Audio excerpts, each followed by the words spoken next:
আসসালামু আলাইকুম। আজকে আমাদের কাছে একটি কঙ্কা সিআরটি টিভি এসেছে। যে সমস্যাটা নিয়ে টিভিটি এসেছে আপনারা দেখতে পাচ্ছেন, টিভিতে এই সাইডটুকু কিন্তু একরকম কালার হয়ে আছে, আর বাদবাকি এই সাইড অন্যরকম কালার হয়ে আছে। দেখুন ডিসপ্লে লেখা যদি দেই, দেখুন লেখাগুলো কিন্তু অস্পষ্ট, বোঝা যাচ্ছে না ভালো।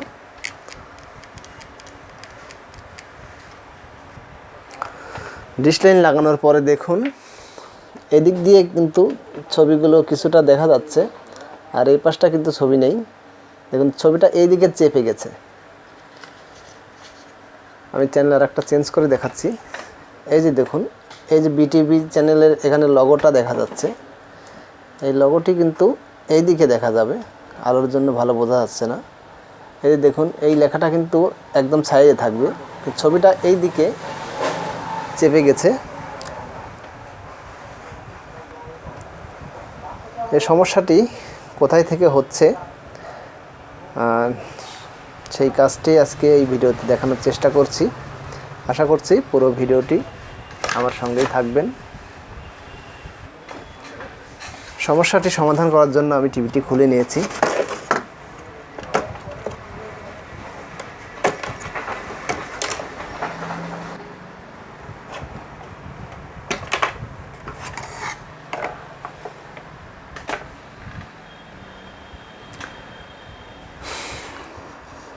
টিভিটি চায়না সার্কিটের মতোই কঙ্কা ব্র্যান্ডের টিভি। এই টিভিটিতে সিস্টেম জঙ্গল যে আইসিটি ব্যবহার করা হয়েছে আমি আপনাদেরকে দেখানোর চেষ্টা করছি। দেখুন আইসিটির নাম্বার হচ্ছে 11105 TDA 11105 PS V3/3/MB2।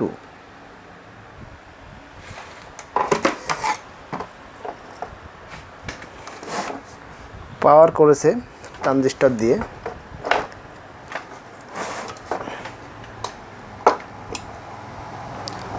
সম্পূর্ণ চাইনাই সিস্টেম, কিন্তু ব্যান্ড জন্য একটু আলাদা ফাংশন, কিছু ব্যান্ডের প্রতিটা ব্যান্ডেরই কিছু আলাদা কেরামতি থাকে।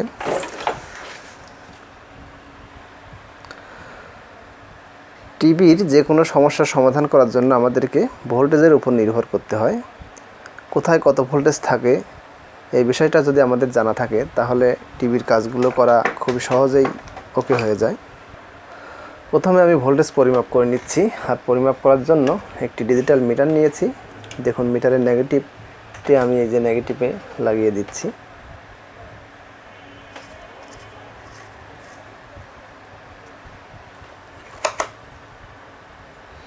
দুইশো ভোল্টে সিলেক্ট করে নিলাম। প্রথমে আমি বি প্লাস ভোল্টেজটি দেখে নিচ্ছি। বি প্লাস 110 ওকে আছে। ভার্টিক্যাল -13 পাওয়ারের যে আউট হয়েছে চপার থেকে, এখানে কিন্তু ভোল্টেজগুলো এটা ওকে আছে। ভার্টিক্যাল +13.5 এই ভোল্টেজটি ওকে আছে। 11.5 এই ভোল্টেজটি ওকে আছে। সাউন্ড আইসির ভোল্টেজ ওকে আছে। 11.5 এটি রেগুলেটর আইসি ভোল্টেজ, এটি ওকে আছে।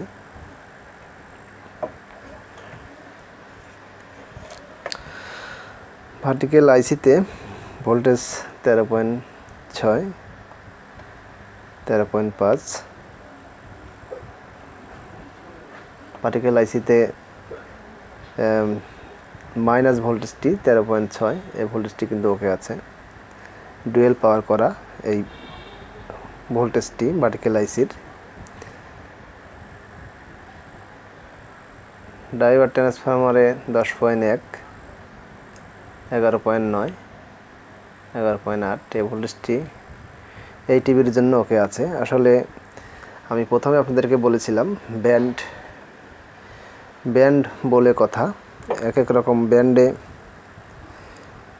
এক এক রকম ভোল্টেজ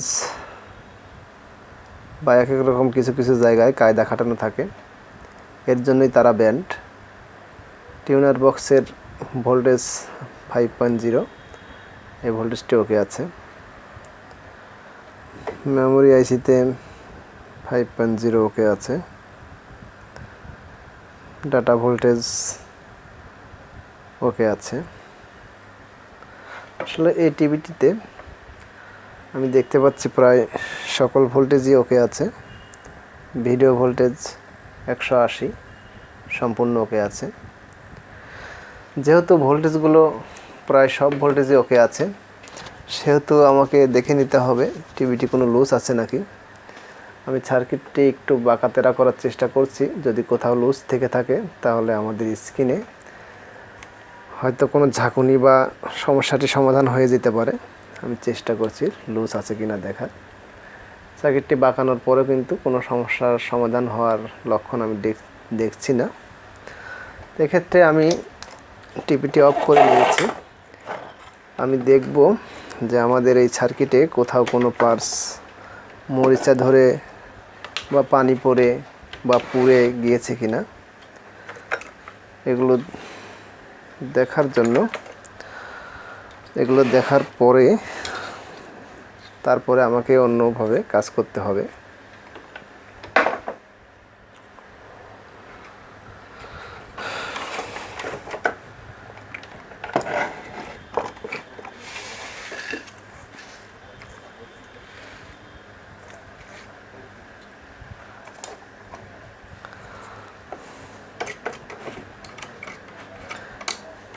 যে সমস্যাটি ফ্লাইব্যাগ বা ফ্লাইব্যাগের আশেপাশে থেকে এই ধরনের সমস্যাগুলো হয়ে থাকে।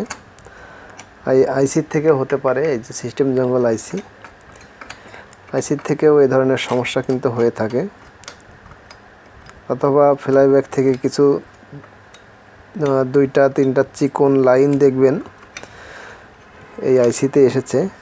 সেখান থেকেও কিন্তু সেই লাইনটা যদি কোনো প্রবলেম থাকে বা সেই লাইনে কোনো পার্টস সমস্যা থেকে থাকে, তাহলেও কিন্তু এই ধরনের সমস্যা আমরা পেয়ে থাকি। তা আমি দেখার চেষ্টা করছি কোথাও কোনো পার্টস মরিচা ধরে আছে কিনা।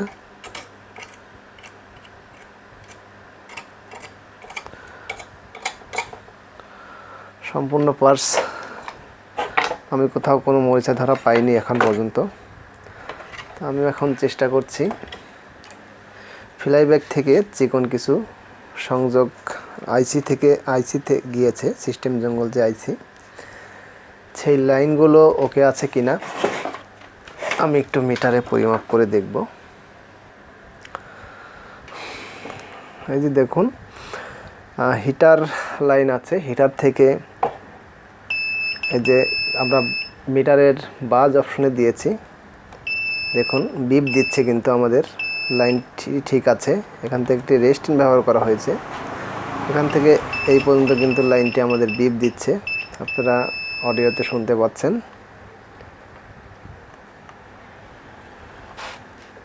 এখান থেকে এই দিক দিয়ে এখানে এসেছে, লাইনটি কিন্তু সম্পূর্ণ ওকে আছে।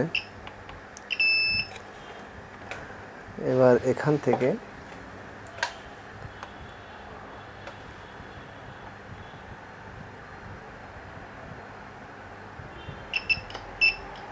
এই পর্যন্ত এসেছে, দেখুন এখানে লাইনটি ওকে আছে।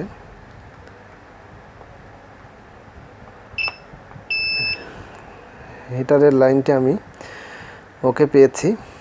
আমি আরও একটি লাইন এখানে, হিটার থেকে 2টি লাইন কিন্তু বের হয়েছে,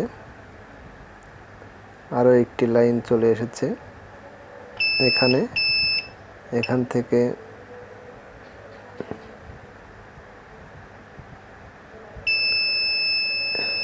এখানে কিন্তু বিপ দিচ্ছে,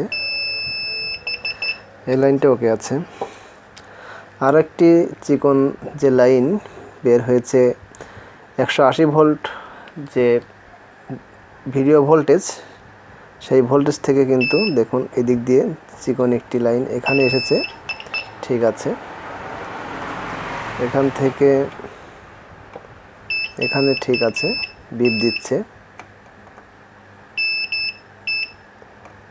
এখান থেকে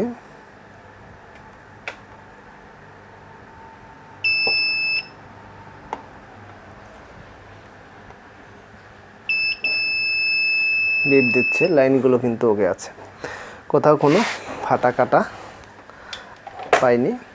আর এই ধরনের সমস্যা আমি এখন পর্যন্ত যেগুলো পেয়েছি, এই লাইনটি হয়তো জং ধরে গিয়েছে বা পানি ওয়াটার ড্যামেজ হয়েছে বা এই লাইনে কোনো পার্টস মরিচা ধরে কেটে গিয়েছে। তো আমি এতক্ষণ ধরে দেখলাম মরিচা ধরেনি কিন্তু কোনো পার্টসে, এবং লাইনগুলো ঠিক আছে, ওয়াটার ড্যামেজও হয়নি। তাহলে সমস্যাটি কোথায়? এখন সমস্যাটি, আমি কিছু রেস্টেন আছে এই লাইনে, রেস্টেনগুলো আমি খুলে নিয়ে পরিমাপ করে দেখব। পরিমাপ করার পরে আমাকে নিশ্চিত হতে হবে যে কোথাও কোনো সমস্যা আছে কিনা। যাই হোক, আমি আরও একটি দেখব কোনো পার্টস বোর্ড থেকে ডিসকানেক্ট হয়ে আছে কিনা। দেখুন অলরেডি আমাদের একটি সিরামিক কিন্তু উঠে এসেছে, বোর্ড থেকে আলাদা হয়ে গেছে।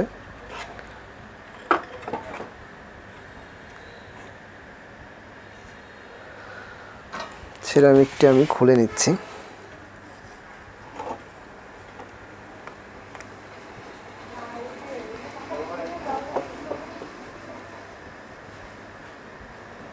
সিরামিকের ঠ্যাংগুলো কিন্তু কালো হয়ে আছে, মরিচা ধরে গেছে। ঠ্যাংগুলোর সাথে রাং লাগালেও কিন্তু রাং লাগবে না সহজে। সিরামিকের ঠ্যাংগুলো কিন্তু মরিচা ধরে কালো হয়ে আছে। তো যেহেতু বোর্ড থেকে উঠে এসেছে, সেহেতু সিরামিকের ঠ্যাংগুলো আমি মরিচাগুলো পরিষ্কার করে বোর্ডে লাগিয়ে পাওয়ার দিয়ে একবার চেক করে নেব। এই সিরামিকের কারণে আমাদের এই ধরনের সমস্যা হতে পারে।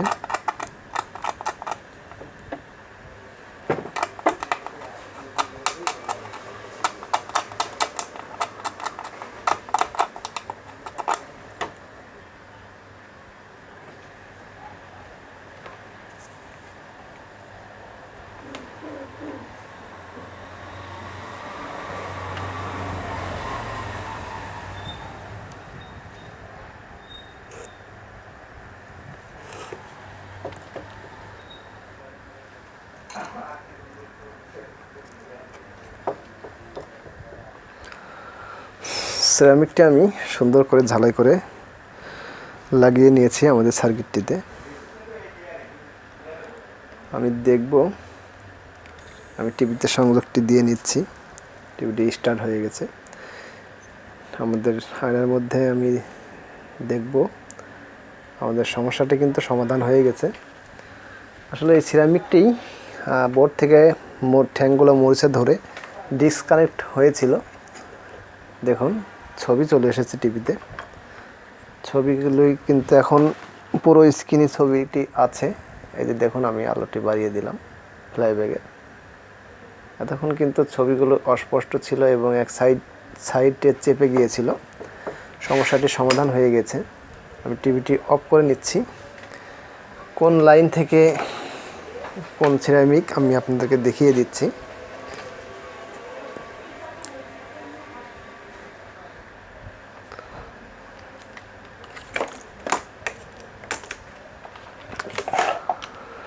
এই যে দেখুন, এই যে 180 ভোল্ট ভিডিও যে ভোল্টেজটি, এখানে রেকটিফায়ার দিয়ে 250 ভোল্ট যে ক্যাপাসিটার সেখানে গিয়েছে। ঠিক এই এসি যে 180 ভোল্ট, এই এসি ভোল্টেজের এই পাশেই কিন্তু একটি সিরামিক হয়ে দেখুন এই দিক দিয়ে লাইনটি চলে এসেছে। এদিক দিয়ে এখানে একটি রেস্টেন দিয়ে এদিক দিয়ে পার হয়ে দেখুন এই দিক দিয়ে কিন্তু চলে গিয়েছে।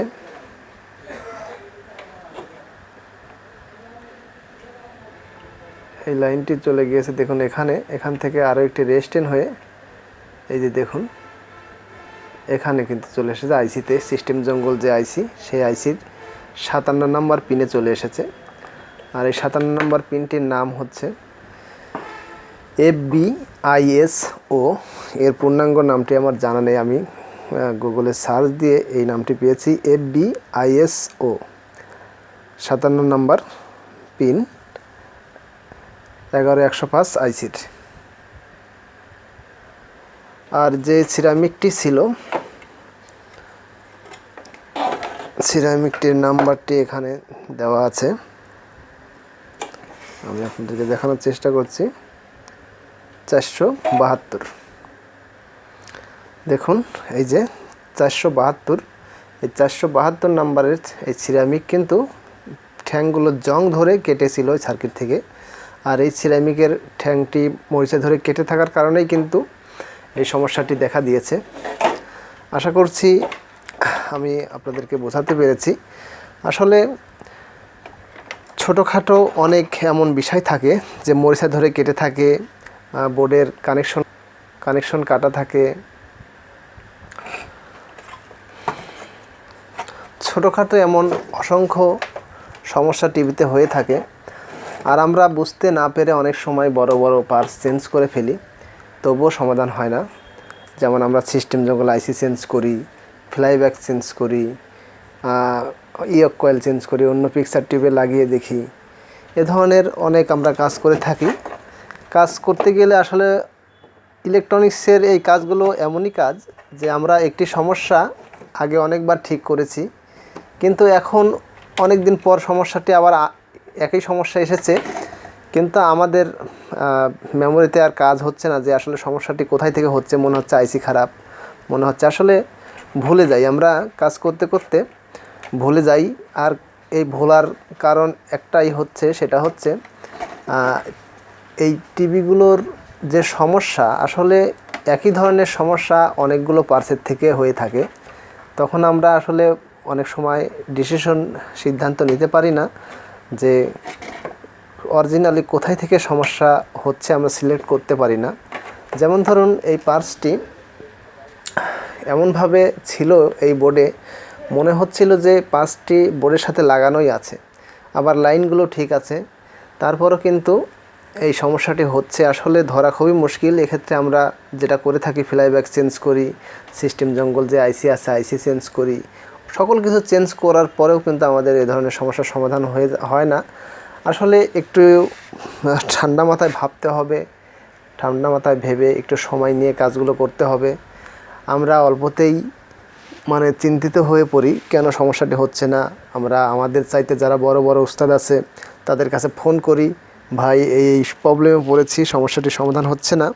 আসলে বড় বড় উস্তাদদের কাছে ফোন দেওয়ার আগে আমাদেরকে চেষ্টা করতে হবে, খুঁটিনাটি সকল বিষয় ভালোভাবে পর্যবেক্ষণ করতে হবে।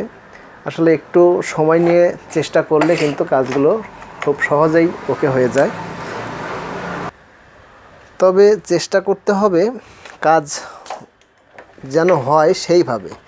এবং অনেকে আছে যে একটি সমস্যার জন্য নিয়ে এসেছে, আমরা কাজ করতে করতে অন্য আরও একটি সমস্যা করে ফেলি, ঝালাই করতে গিয়ে এক পিনের সাথে আরেক পিন সংযোগ করে আমরা অন্য একটি সমস্যা বানিয়ে ফেলি, তখন কিন্তু গুরুতর আরও বড় ধরনের সমস্যা হয়ে যায়।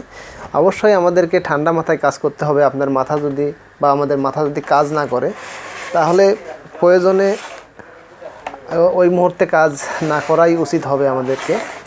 আমরা চেষ্টা করব সব সময় ঠান্ডা মাথায় কাজগুলো করার। আশা করছি আমি আপনাদেরকে বোঝাতে পেরেছি কিভাবে আমাদের ইলেকট্রনিক্সের কাজগুলো করতে হয়। খুবই অনেক মেধা, অনেক পরিশ্রম করতে হয় কিছু কিছু কাজে। এমনও কিছু কিছু কাজ এমন সময় গিয়েছে আমাদেরকে একটি কাজ 1 দিন 2 দিন 3 দিন ভরে করতে হয়েছে। আসলে ইলেকট্রনিক্স কাজগুলো খুবই সহজ, আবার খুবই কঠিন। যেগুলো হয়ে যায় খুব সহজেই হয়ে যায়। দেখুন আমাদের যে সমস্যাটি ছিল, এই সাইডে কিন্তু আগে প্রথমে চাপা ছিল, আর এই সাইডটা ছবি ছিল, তাও অস্পষ্ট ছবি, ভালো বোঝা যেত না। এখন কিন্তু ছবিগুলো ক্লিয়ার হচ্ছে। এবং দেখুন যে লেখাগুলো একটু চেপে গেছে, আমাকে ভোল্টেজটা একটু অ্যাডজাস্ট করে নিতে হবে। কিন্তু আগের যে সমস্যাটি ছিল সেই সমস্যাটা কিন্তু এখন নেই। দেখুন চ্যানেলের জায়গায় চ্যানেল আছে, সব কিছু ঠিক হয়েছে, এটাই বোঝা যাচ্ছে। আশা করছি বোঝাতে পেরেছি। আর আমার ভিডিওটি যদি ভালো লেগে থাকে আপনারা অবশ্যই একটি লাইক দিতে ভুলবেন না। পরবর্তী ভিডিও পেতে সাবস্ক্রাইব করে আমার চ্যানেলের সাথেই থাকুন। আজকের মতো এখানেই বিদায়। আল্লাহ হাফিজ।